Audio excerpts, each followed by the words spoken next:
Administrador judicial, não é isso que eu quero fazer. Quero isso aqui.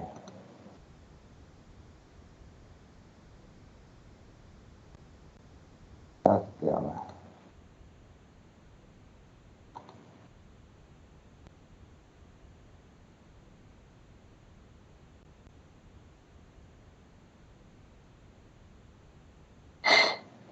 Vamos lá. Isso aqui eu não sei resolver, gente, não adianta.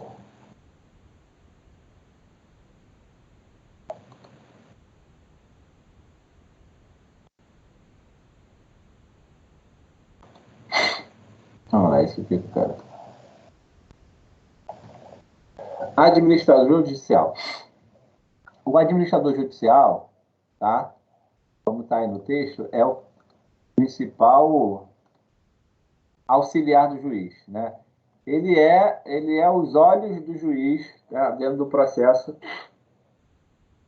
de tanto de recuperação do judicial, né? No processo de recuperação judicial, aliás, ele é os olhos do juiz, mas na falência ele vira o administrador da massa. Ele vai ser o representante da massa falida, tá?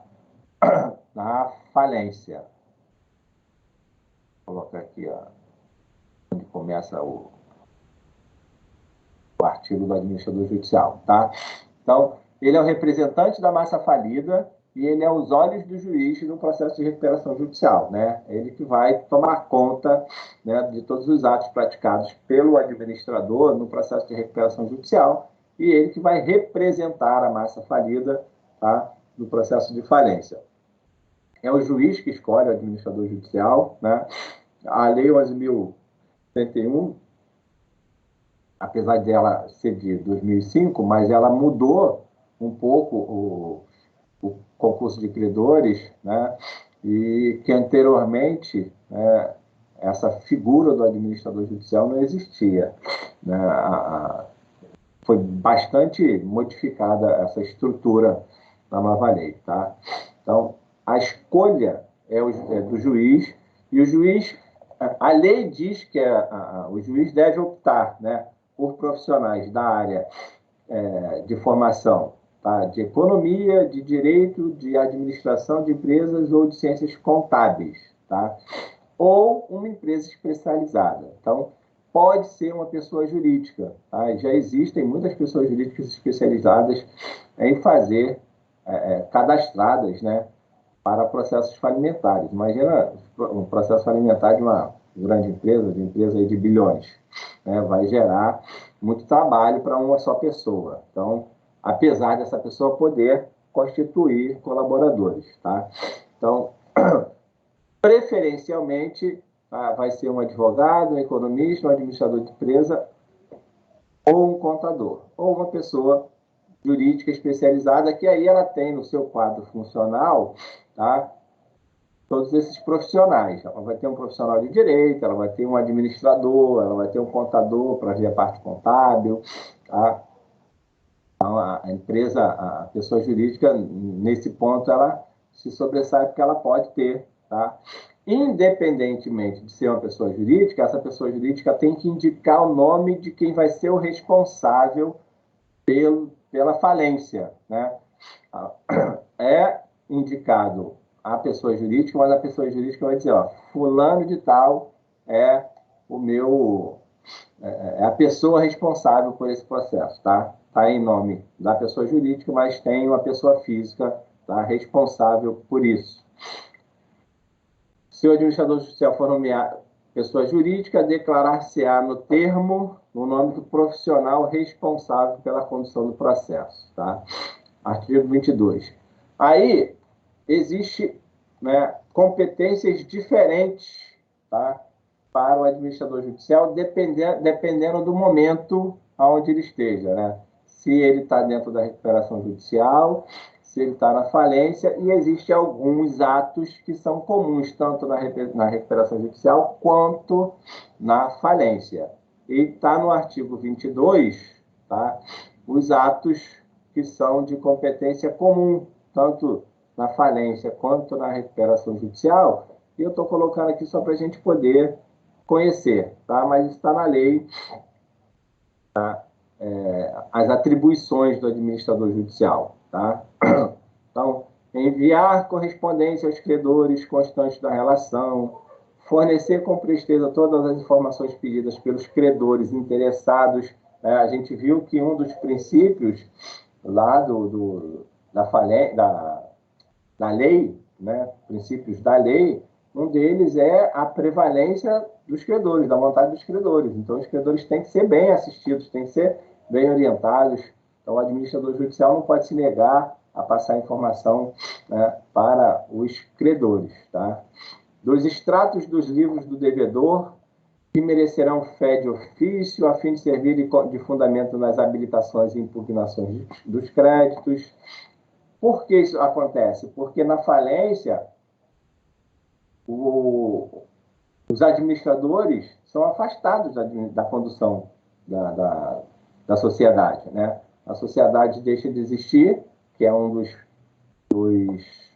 motivos de dissolução da sociedade, a falência, né? A sociedade deixa de existir e forma-se a massa falida, e quem vai administrar essa massa falida é justamente o administrador judicial, tá? Elaborar a relação de credores que trata o parágrafo 2º do artigo 7º da lei, né, dentro daqueles 45 dias que a gente viu. Consolidar o quadro geral de credores nos termos do artigo 18, né, a consolidação dos credores. Requerer ao juiz convocação da Assembleia Geral de Credores nos casos previstos na lei, né, quando necessário. Isso aqui geralmente é na recuperação judicial. Contratar mediante autorização judicial profissionais ou empresas especializadas para, quando necessário, auxiliar no exercício de suas funções. Então, vamos supor que o juiz tenha nomeado lá um administrador judicial pessoa física, né, um advogado, um administrador de empresas, ele pode contratar, né, profissionais, ou até empresas mesmo especializadas, para ajudá-lo na condução do processo, tá? Mas isso depende da autorização do juiz. Ele precisa pedir autorização do juiz para fazer esse tipo de contratação, tá? Manifestar-se nos casos previstos desta lei, estimular sempre que possível conciliação e mediação. Isso aqui, tá? Foi incluído pela lei nova, pela lei 14.112. Algumas coisas que são novas, tá? Manter endereço eletrônico na internet com informações atualizadas sobre o processo de falência e de recuperação judicial.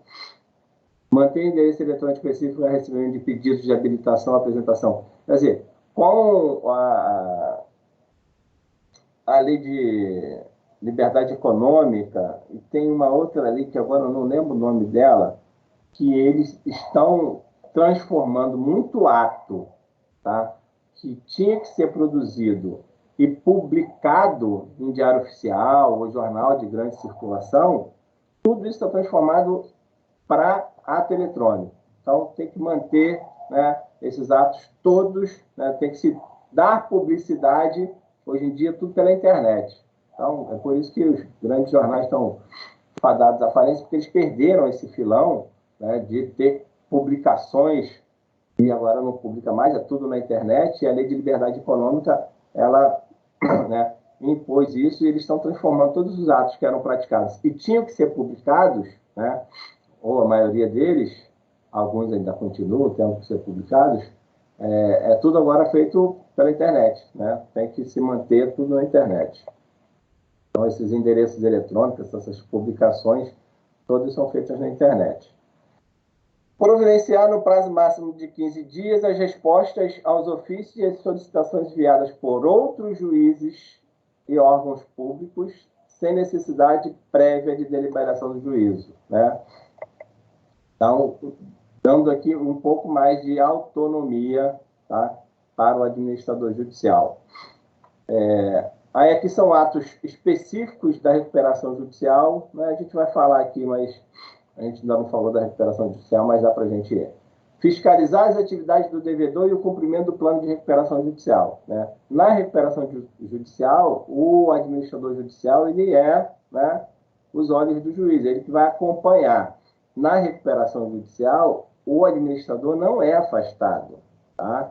O administrador ou os administradores do devedor, eles continuam na condução da sua empresa, né? Se forem os sócios, os administradores, eles não perdem essa condição, tá? Eles continuam tocando a sua empresa. O administrador judicial só vai fazer a fiscalização, né? Principalmente do cumprimento ou não do plano de recuperação judicial, tá? Saber se o devedor, né, o administrador, está cumprindo tudo que, né, ele colocou lá no plano de recuperação judicial e que foi aprovado pelos credores, né? Ainda tem isso. Então, se foi aprovado, tem que se cumprir. Por quê? Porque o descumprimento do plano de recuperação judicial é uma das causas de convolução da recuperação judicial em falência. Quer dizer, você vai transformar um processo que era de recuperação judicial num processo de falência por falta de cumprimento do plano de recuperação judicial, tá? Apresentar ao juiz para juntar aos autos relatório mensal das atividades do devedor, fiscalizando a veracidade e a conformidade das informações prestadas pelo devedor, apresentar relatório, fiscalizar o decurso das tratativas e regularidade das negociações entre devedor e credor. Muitos aqui foram incluídos. Isso aqui tudo é novo, incluído. E na falência, que é o que a gente está falando. Avisar pelo órgão oficial o lugar, a hora em que diariamente os credores terão à sua disposição os livros e os documentos do falido. Examinar a escrituração do devedor. Tudo é papel do administrador judicial. Relacionar os processos e assumir a representação judicial e extrajudicial, incluindo os processos arbitrais da massa falida. Quer dizer, ele vai ser o representante da massa falida, tá? Receber e abrir correspondência dirigida ao devedor, quer dizer, ao empresário ou à sociedade empresária, entregando a ele o que não for assunto de interesse da massa, tá? Então, o que for pessoal, ele pode abrir, tá? Aí não tem sigilo, ele pode abrir as correspondências e vai separar. O que for da massa ficar com ele, o que for pessoal dos administradores, ele entrega para os administradores. Ele vai verificar tudo antes. Apresentar no prazo de 40 dias contado a assinatura do termo de compromisso prorrogável por igual período, relatório sobre as causas e circunstâncias que conduziram à situação de falência, no qual apontará a responsabilidade civil e penal dos envolvidos, observado o disposto no artigo 186 da lei, né? Aí é que a parte penal. Termo de falência. É o que eu queria lembrar lá, que está lá no artigo 99 da lei, né? Uma das... Termo legal de falência. O que é o termo legal de falência? Quando o juiz decreta a falência, né, ele tem alguns atos que ele vai praticar, publicar o edital, indicar o administrador judicial, indicar o termo legal da falência. O termo legal da falência é um prazo onde todos os atos praticados pelo devedor, né, pelos administradores do devedor, todos esses atos vão ser analisados, vão ser auditados, tá? E aí, quando a gente, na próxima aula, eu mostro melhor, a gente fala sobre isso. Existe uma forma de se contar esse prazo, né? O prazo é sempre de 90 dias. A lei fala em retrotrair, né? Voltar no tempo 90 dias. Então, todos os atos praticados 90 dias para trás, e aí tem duas formas de contar. Ou você conta da data da sentença, tá, que decretou a falência nos casos de atos de falência, né, o fundamento do pedido for ato de falência, você conta 90 dias para trás. Se o fundamento for execução frustrada, você também conta 90 dias da data que foi decretada a falência. Mas se o fundamento for impontualidade justificada, você conta 90 dias da data do primeiro protesto que foi feito para fins falimentares, né? Então, quando você decreta a falência, vai aparecer aquele monte de documento, tá?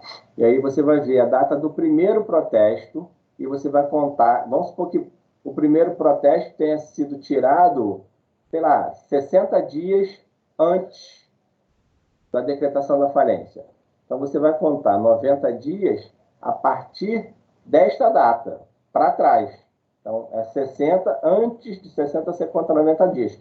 Todos os atos praticados pelo devedor vão ser analisados pelo administrador judicial, tá? O administrador judicial, ele pode contratar a empresa especializada para analisar esses atos, né? Para saber se nesse período, né, o administrador da empresa, o devedor, vamos colocar assim, como diz a lei, o devedor não praticou nenhum ato de falência, né? Não tentou fraudar nenhuma conta ali para fugir do pagamento dos credores. Então, são 90 dias. Aí você tem duas formas de contar esses 90 dias. Termo legal de falência. Ou você conta da data da publicação, da data da decisão que decretou a falência, se o fundamento do pedido for termo legal de falência ou execução frustrada. Se o fundamento for o artigo 94, inciso 1, em pontualidade justificada, aí você tem que ver a data do primeiro protesto que foi tirado, tá? O protesto especial para fins falimentares, que fundamentou o pedido. Se tiver mais de um protesto, você vai lá no primeiro e daquela data você conta 90 dias para trás, tá? Então, existem duas formas de contar. O prazo é sempre 90 dias, né? Para trás. Retrotrair 90 dias. Então, tem que prestar atenção qual é o fundamento do pedido para a gente ver quando começa a contar a contagem, tá? Ou do primeiro protesto ou da decisão que decretou a falência. Termo legal de falência. Salvo engano, meu artigo 99, inciso 2 ou 3, tá? Que são os atos que o juiz tem que praticar na decisão, tá? Que decreta a falência. Contratar avaliadores de preferência oficiais mediante autorização. Aí são todos atos que ele tem que praticar, tá? Dentro do processo falimentar. Aí tem um rol extenso, tá? Para a gente consultar depois. Não dá para falar sobre todos eles agora, tá? E aí tem alguns parágrafos aqui. Importante aqui, ó.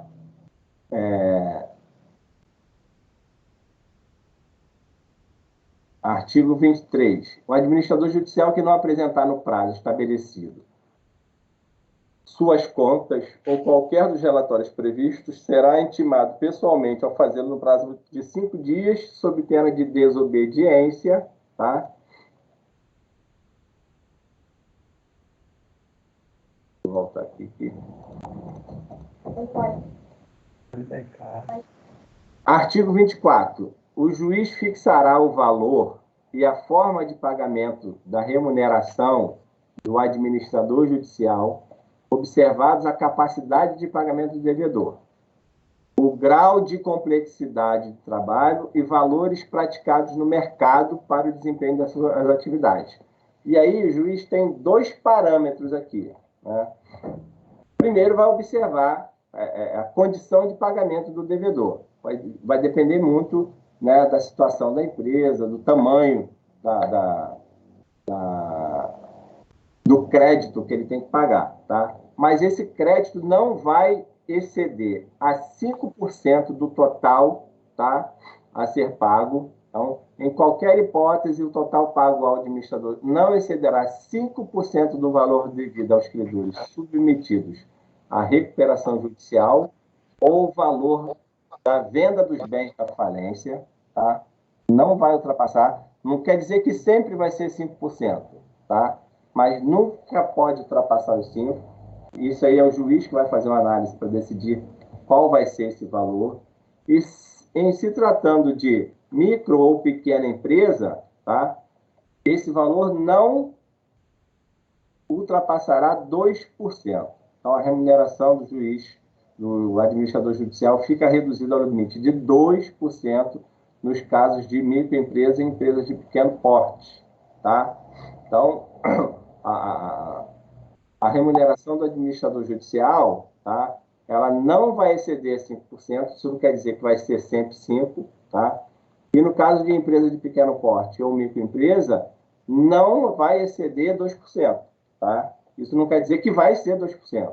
É o juiz que analisa e determina esse valor de acordo lá com os parâmetros estabelecidos no caput do artigo, tá? de acordo com a complexidade do trabalho, os valores praticados no mercado, o juiz que vai fazer essa análise, tá? Então, nunca vai exceder a 5, e se for EPP ou ME, nunca vai exceder a 2, tá?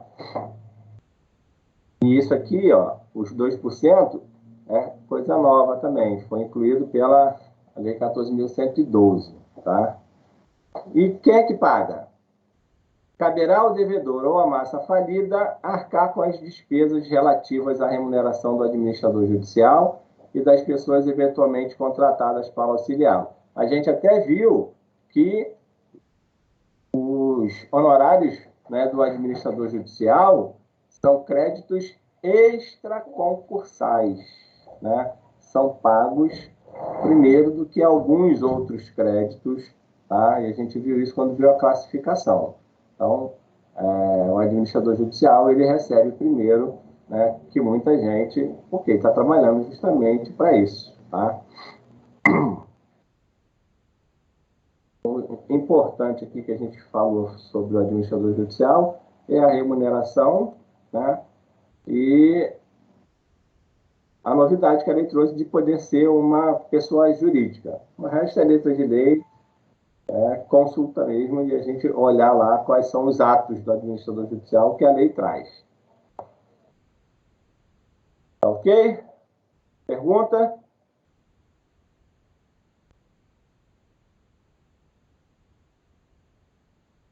Eles estão muito calados hoje. O povo está em ritmo de feriado. Ainda, gente? Hoje é feriado do comércio. Sim, sim. Comércio e construção civil. Mas só o comércio que para, né? Mas tem bastante gente na aula. Sim, sim. Professor, Sim. o pagamento do administrador, ele é liberado de que forma? É dentro do processo, através de guias de levantamento? Como que é? Sim, é dentro do processo, o juiz que determina. O juiz de cara manda reservar 40% do valor, né, para o pagamento do administrador judicial. Né? Está lá no parágrafo. Cadê? No parágrafo 2º, ó, será reservado 40% do montante devido ao administrador para pagamento após atendimento previsto nos artigos 154 e 155. Quer dizer, é dentro do processo, o juiz, né, de acordo com o levantamento que o administrador judicial faz do caixa, ele já manda reservar 40% do valor que o administrador, reservar, que o administrador judicial vai receber, e esse pagamento é feito no processo de falência pela massa falida, que é representada por ele, tá? E no processo de recuperação judicial, esse pagamento é feito pelo próprio administrador, pelo próprio devedor, tá? Então é dentro do processo mesmo que ele recebe. Muitas vezes ele vai recebendo, né, de acordo com o trabalho, e o montante fica para o final, quando ele começar, quando ele encerrar lá os levantamentos todos, que ele começar a pagar os credores. Ok, obrigado, professor. É porque, assim, o caixa vai servir primeiro, né, para pagar o salário atrasado, os 3 últimos salários de todo mundo, tá?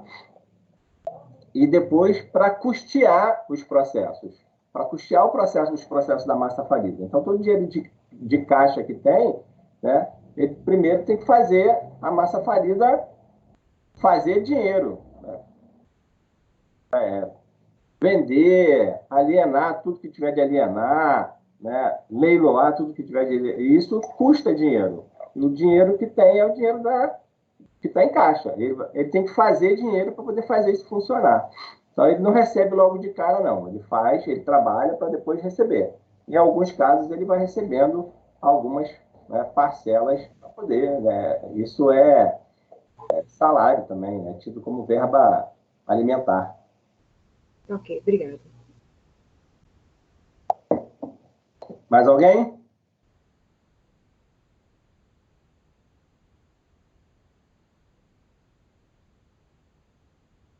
Tudo tranquilo, então? Vamos encerrar por aqui, né? Espero que eu tenha, né, esclarecida aí a questão da prova, principalmente a questão número 3, que não houve anulação de questão, e sim só correção do gabarito, tá? E deem uma olhada direitinho lá nas notas de vocês. Acho que essa turma aqui é uma das turmas que eu tenho, tem todos, as 2 turmas estão aparecendo lá e eu consegui lançar a nota de todo mundo. 6º período é que ainda tem turma que não estou conseguindo enxergar, mas essa turma aqui está tudo certinho, tá? Se porventura tiver alguém, né, que o nome não esteja na ata, no sistema não vai conseguir ver, mas pelo menos já sabe da nota que o próprio Google liberou. Essa é a nota de vocês. E, de qualquer forma, a gente coloca o nome de vocês depois numa ata separada e manda para a secretaria encaminha isso depois lá para a unidade de vocês, tá? Então tá, minha gente. Boa noite aí, fiquem com Deus, tá? Obrigada, professor. Boa noite para o senhor. Professor, boa noite. Estaremos aqui de novo. Boa noite, Gerson. Até a próxima. Boa noite, professor.